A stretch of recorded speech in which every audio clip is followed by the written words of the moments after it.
We get straight to the sauce. Everything saucy. You hear me? No. Top of the line. Welcome to the cook-up hour. You now tuned in to All Facts, No Opinion Sport Podcast. I'm your host, Louis 13.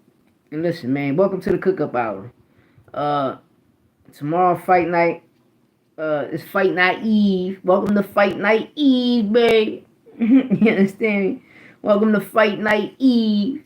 You know, y'all call Christmas Eve in jail. We call it Commissary Eve. So it's Fight Night Eve right now.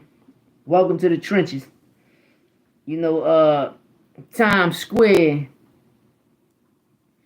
Like, let's be fair. We got 3 main events going down tomorrow. The opening fight, which is a 50-50 fight. You got the fire department versus the police department. That's mandatory in New York. They always have that. It's a 50-50 fight. The fireman, that nigga lift ladders, so he can get a nigga out of here. He punching hard. He can get a nigga out of here. But I would love to see the opening bout is going down. A lot of people counting Teofimo out. Teofimo gonna show up. He gonna show and approve. People looking at Arnold Barboza. Shout out to Arnold Barboza, but Arnold Barboza is not a better boxer. Like rangy. I can't say that because Josh Teller will give you, every fighter has his off days. But one thing about Arnold Barboza, he come to fight the same way.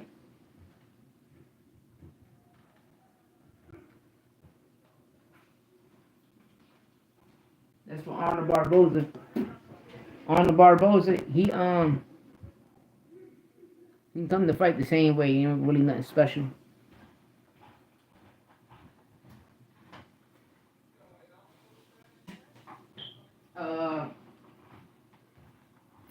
Another thing, it ain't really nothing special about Arnold. Just basic, fundamental.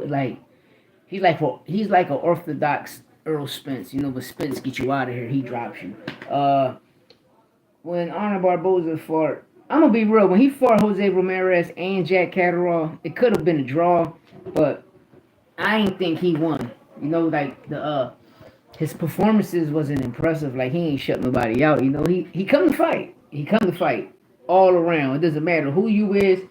He's coming to fight you. And he's. If y'all call Shakur boring, then he got to be boring. You know what I mean? Then, we got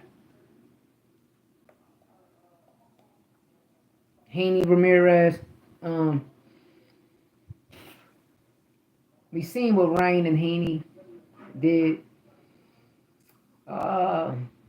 We seen Ramirez and his last fight. He fought Arnold, then he had another fight and he won.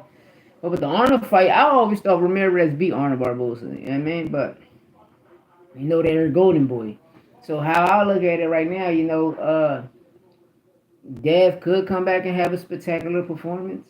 But we don't know how his chin is. We don't know if can he take a punch. But he's sparring. So it all depends who his sparring partners. You understand me?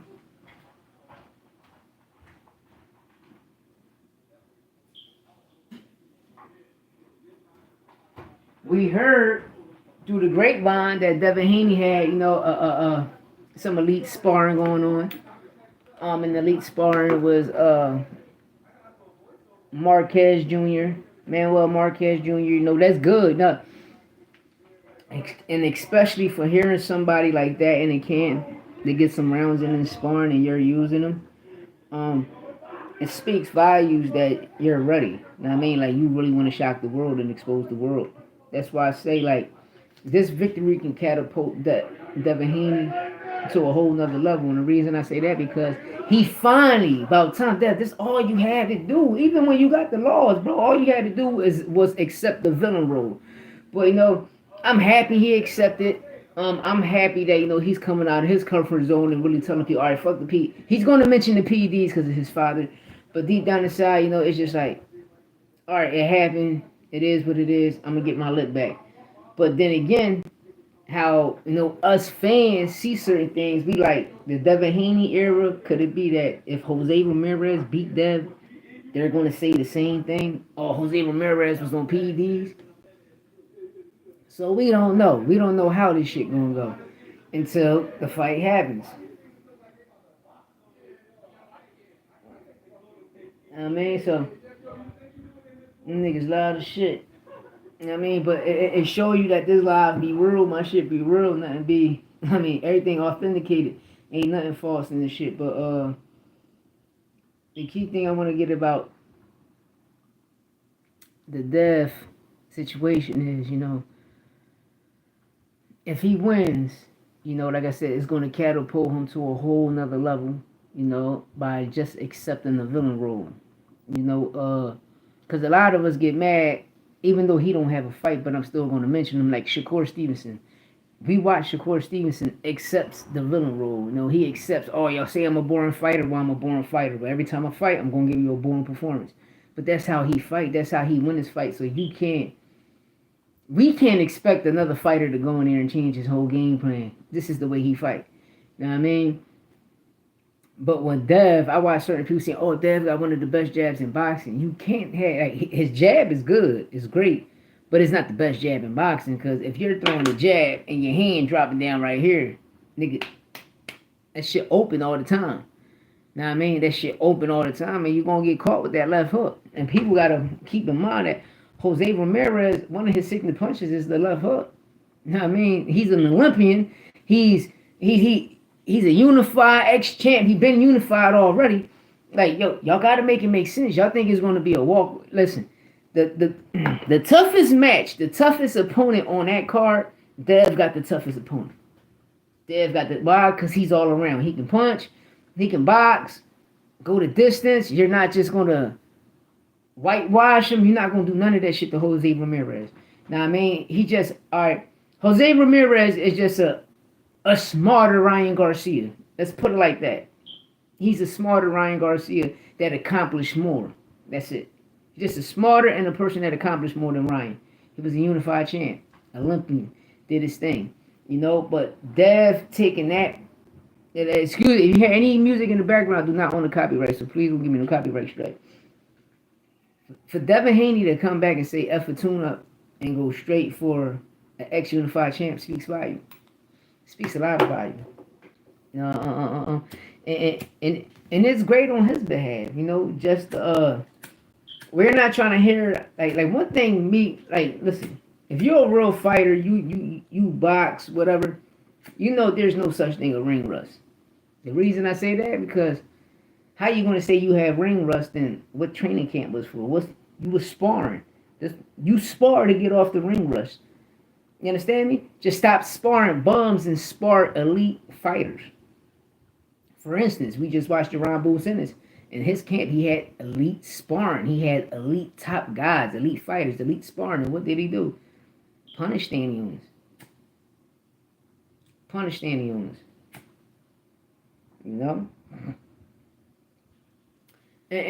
And I need to tell people certain things, right? A lot of people say, well, you see, a sparring don't mean nothing. Well, tell that to Virgil Ortiz. When he sparred Boachuk and he sparred Madrimov, but he ended up fighting him. A lot of fighters fight their sparring partners, man. And you always see the same outcome. The same thing he did to him in sparring, he does to him in the match. Only thing we seen with our own eyes, Boachuk just dropped Virgil. That's it. Virgil got back up. He didn't hop on his bike. That nigga dove in head first in the fire and pulled out the victory. But when you see in the second fight with Madrimov thinking he's going to do the same thing, Robert Garcia made him tighten up that grill. That nigga guard was superb. Virgil guard was superb. I was impressed. He beat the dog breaks out of Madrimov, dropped him and everything, and Bud Crawford can't do that. But that's what I tell people, man. Don't sleep on. Listen, y'all know who's in Jose Ramirez's corner. Robert Garcia. Please do not sleep.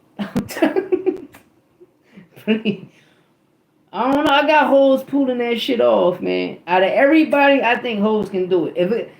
If Teofimo don't knock down Arnold Barboza a couple times and they just go the distance, no knockdown, they're gonna rob Teofimo a little bit. They're gonna rob him on some corny shit, just like they did with the Cambosis fight. Teo dropped Cambosis 2 times. Cambosis dropped Teo in the first. Teo dropped Cambosis in the first. Right after he got up, he dropped him. They did not call that a knockdown. Then when Teo dropped him in the 10th, we seen, and they robbed him. You got to take it from the champ. Cambosis ain't beat Teo. Bob Arum's stepson just took that belt off Teo and robbed the shit out of him. He robbed him, right? And you heard what Richard Hitchens said, right? Cambosis was undisputed. Yeah, he was undisputed because he beat Teofimo Lopez.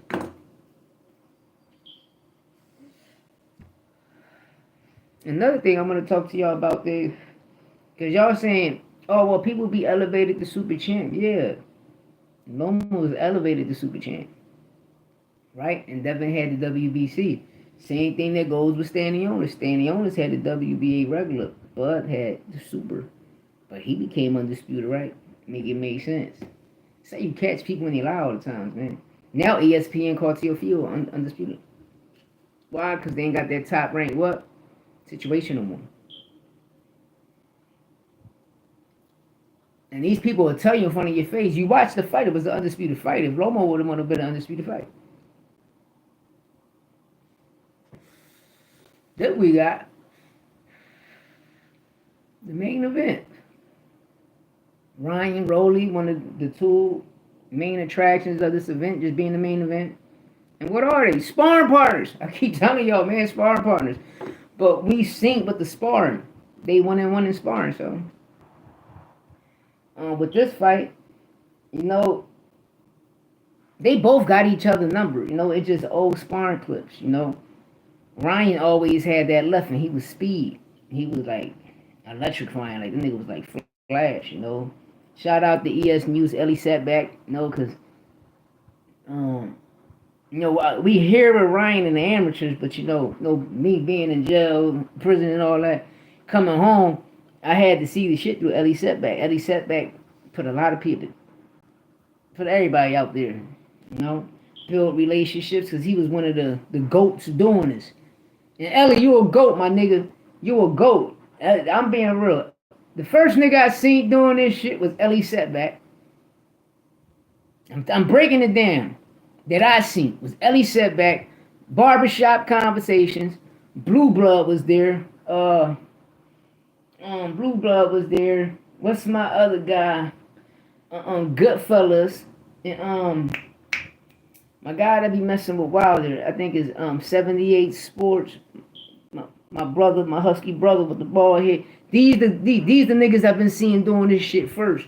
And shit, I'm talking about, I came home from upstate 2013, and these the people that I'm toothed into. You know what I mean? Yes, me personally, every boxing content creator, I'm gonna go to your channel, I'm gonna like it, I'm gonna comment, I'm gonna talk some crazy shit. That's it. Why? Because I show you love. But me blowing up and somebody getting my face out there, shout out my guy H Money. Shout out my nigga H. My nigga H Money Boxing. Shout out Kendrell. Shout out Green. Shout out the whole motherfucking mob. You understand me? Shout out Orthodox TV, How to Box TV, Hot Takes, all that shit. You know what I mean? But at the end of the day, H put me on interviews with Tellez. Shout out Tellez. You know what I mean? You see Bud about to drop that belt so Tellez can get it. You know what I mean? And right on after Tellez, if a nigga move up, you know, Boots can force the WBA. Yeah, I want the WBA off Bud. I want to fight Bud. But, you know, Bud going to drop it because Tellez is mandatory. So Bud about to duck Tellez. That's what they say. But personally, is you know, when a person have a fight, y'all shouldn't strip a fighter, man. Like, y'all shouldn't strip a fighter. Let him still be that champion there. Even if Bud can go up, capture the titles at 168 and still have a title at 154, what's the problem? Even if he can be a champ in recess, that means he still got 2 belts at 154 and 147. He's still a champ. You know, it's just like Charlo the king of 154. That's the biggest fight for Bud. No, that's the fight the world want to see. The fight we want to see is Canelo Benavidez, Bud Charlo. If Bud can't fight Charlo, it's Bud at Boots. Those Bud legacy money fights. Why? Because I promise you, the world going to jump for this. It's going to stop. It's going to jump. We're going to purchase everything. It's going to be a sold out venue if he was to fight him. But only thing about these body sanctions, they want to strip a fighter. Then when they strip a fighter, us content creators, yo, what's up, AT? What up, my guy? You know, that's the only thing I be disliking about these body sanctions is that you want to strip a fighter. For what? For what? Like when Canelo fought Charlo, I thought they was both fighting for both undisputed status. I was like, damn, Canelo about to be undisputed at 154 too. But they want to keep stripping niggas, man. And that be the corny thing. They got to stop stripping people and just let people, you know what I mean, keep their title and rumble. Because they all right, I move up to 168. I just had one fight. So if I got the title at 154, all right, it's like me fighting a journeyman. And I'm not fighting my mandatory. You feel me? So let these brothers keep their titles. So if they do lose, they can come back down and they're secured and they still got big money fights. You know what I mean? And that's the only thing about this WBA shit, because I don't know how you rank Ryan number 2, Rody number 3, and none of them never had a fight at 147. You feel me? None of them have the WBA at 140. Teofimo do. You feel me? So they got to make the shit make sense. But it's like these niggas is just buying into these sanctions, and it's fucking the game up, man. Because you got real fighters that's out here that's really ranked. See, that's why I miss back in the day, because everybody was ranked.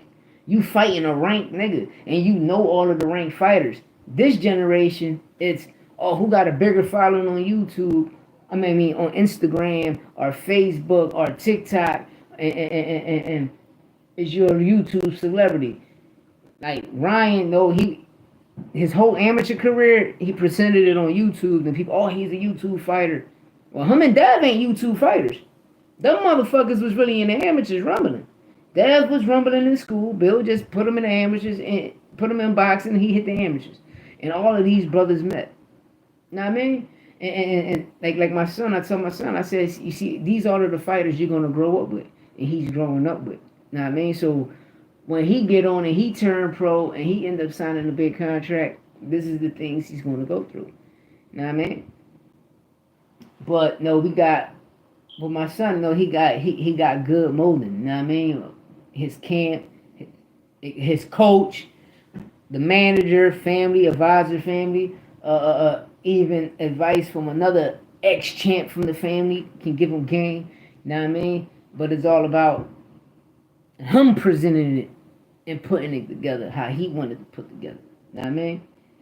So I always told my son, you know, in his mind, you know, he know like, Dad, I gotta hurry up and do this shit. But you know, you listen to certain fighters, because my son had 10 amateur fights, and out of his 10 amateur fights, came Golden Glove champ 2 times. You know what I mean? I was like, out of 14, 15 fights, my son was like 11-4.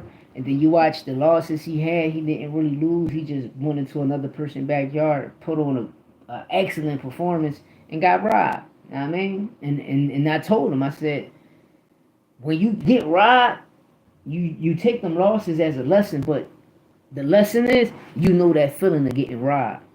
You know that feeling if you leave it in the judge's hands, and if it go the distance, this is how you want to feel if you get robbed. So what you got to do is never leave it in their hands. And I tell my son that, never leave it in their hands. And when he looked at his joint, he said, Dad, I'm working on it. And when he worked on it, his last fights, he was stopping them. All body shots, putting them down. I said, I told you. And when I told him, I said, listen, son, this is what you got to understand. Your first fight was at like close to 200. It was 180, 182, 183, his first amateur fight. My son, like 5'7", 5'8". He's really a 140 pounder, 135, 140 pounder. But he was big at the time, and he fighting guys that's 6 foot, 6'6". Some motherfuckers 5'11". Big guys though, strong guys. And when he was punching on them, they feeling his power. And I told him, I said, when you drop your weight, wait till these young guys fight you, and look what happened. Yeah, AT, I told him, never leave it to the judges. And them 4 losses, I told him, now you know how I feel when other fighters get robbed. So at the end of the day, you never leave it to the judges. In his last fights, he never left it to the judges. He got him out of here. But I told him, I said, you see how you drop, because his last fight was like around 149, 145, some shit like that. And he got the stoppage, man. He got the stoppage too. He got the stoppage that joint, and the other joint, he was like around 154, 153. Got the stoppage there. And I was like, I told you, man. I told you. Now wait till you hit 140. You hit 140, 135, you're going to be decking them niggas, man. But you got to want it. You got to want it. And us, we see that you want it. So just keep it up. But just don't get big-headed. You know what I mean? Don't get big-headed. Because I watched my son win a title, and then his next fight, he go and he get robbed. You know what I mean? Listen, my son's so good. I watch, the lady told the guy, told everybody, when your fight get called, do not go to the bathroom. The guy ran to the bathroom and wet his raps. So my son was trucking them niggas in that joint, man. Dog. You know what I mean? And I always tell them, I say, your favorite fighters that you watch, just whatever you like from them, you take and add it to your arsenal. You know what I mean? Don't mimic them. Add it to your arsenal and put it in your way, your form.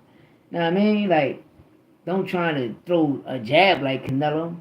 I mean, you automatically got to move your head, so your head movement got to be superb. But whatever you like from a certain fighter, that's what you take from them. And the key thing is, you know, with a certain situation where my son have, Canelo have, and I said, you see how he's moving? Practice that, you know? And that's what we working on. You know what I mean? That's what we working on, you know? But he got all the tools. He got all the tools and he ready. But let's get back to the Ryan and Rolly. You know, it's a 50-50 fight. Why it's a 50-50 fight? Because they both got knockout power. You know, but everybody's expecting Ryan to win. Know what I mean? But we already know win, lose, or draw. Rolly exposed it. Win, lose, or draw, Ryan and Devin is automatically fighting in September. But this where a lot of shit gets scary at, which leads it up to Jose Ramirez. He can't leave it up to the judges if he want to win. Because we already know. If Ryan and Rolly go the distance, Ryan winning. If Dev go the distance with Jose Ramirez, Dev gonna win. If Arnold Barboza, Teofimo, listen to me, they're gonna rob you again. You back in New York, they're gonna rob you again. Same way they robbed you for the Kambosos fight, they're gonna rob you for the Arnold. You can't go 12. Teofimo can't go 12 on Arnold Barboza. Why? Because they're going to end up robbing him. Watch. They're going to rob the shit out of him. If Teo go 12 on Arnold Barboza, Teo going to get robbed. Teo got to stop that nigga. That nigga got to get stopped. And Teo can do it. But like with Dev and Ramirez got to do the same. He got to stop him. Because if it go 12, Dev, they're going to give it to Dev. They're going to give it to Dev. And just like with Ryan and Rolly, they're going to give it to motherfucking Ryan if it go the distance. But somebody going to sleep in that fight because they know each other. And at the end of the day, we might see a Rolly that we ain't seen in a long time. We might see the Rolly that was in that sparring clip. Because when Rolly see Ryan and they get in the ring, Rolly just acts different. Know what I mean? But we're going to find out tomorrow. I mean, we all going to find out tomorrow. Hopefully, you know, the opening gonna be great. I mean, the opening is a 50-50 fight. You got a fireman fighting a police officer. You know what I mean? That's gonna be great. So, you know, I don't mind seeing that. You know what I mean? I don't mind seeing that. But we got more to go though. Like me personally, I tell people, man, like, we gotta come on here and start boycotting a lot of shit, man. When niggas don't like the fights we want to see, this is the real fights we want to see. We don't want to see the fight that the fighter want. Like, no fighter, this the fight you want to see because you know it's a paycheck. Nigga, every fight is a fucking paycheck. Cause like we're the consumers. We're the ones that's paying the tickets and we're the ones that's coming down like this. Sit down in our seat. We're the ones that's buying all this, spending fucking $15 on a cheesesteak. Spending $10 on a motherfucking small ass soda. Spending $7 on a motherfucking water. spending close to $12 on a pretzel. Man, what the fuck wrong with y'all?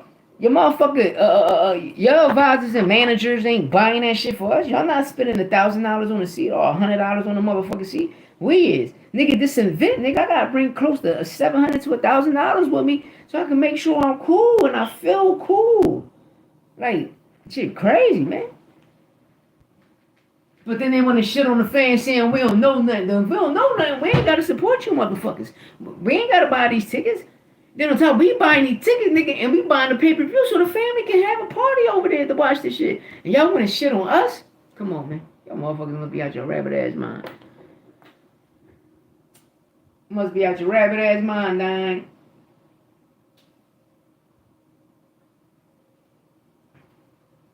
Must be out your rabbit-ass mind, dang. And Oscar De La Hoya about to whoop Bill ass. Bill Haney, you gotta stop that racist shit, man. You gotta stop that racist shit. You gotta stop it, man. That's why it's called languages, nigga. And if you really know, let me be quiet, man. You gotta stop that racist shit, bro. Cause we the same fucking people. And you don't even get it. We the same people. We the same people. Head structure, all that, dicks, feet, everything, no diddy. Like, nigga, we all got the same shit. Shit by reasons and shit, nigga. You understand me? Like, y'all niggas be tripping, no diddy, man, but y'all gotta stop that because we the same people. Only thing is, we just learned their language. See, this is the key thing I tell people, right? My cousins and them, because they're gonna tell you. They're gonna be like, oh, when y'all say, when they be like half Indian, they know the Puerto Rican race, right? Nationality, they was the last of the Mohicans, which is the Indians that us black people, when we say we half Indian, those the Indians we talk about, which is the natives. Those the natives we talk about because when Cortez and them landed here, they chased them to the south and a lot of them fled. If I'm not mistaken, it was a spot in South America where they was all surrounded at and they escaped to Puerto Rico and they caught them over there with the rest of the family. And you know what they did to our ancestors, man? They did our ancestors dirty. You know, so that's why our heritage, everything the same. That's why we had kids. They all come out looking the same. Like, nigga, we the same people, bro. Now, man, is that we just let these people come over here and tell us some bullshit saying that we came over here in the ship and we never did. Nigga, we was already over here.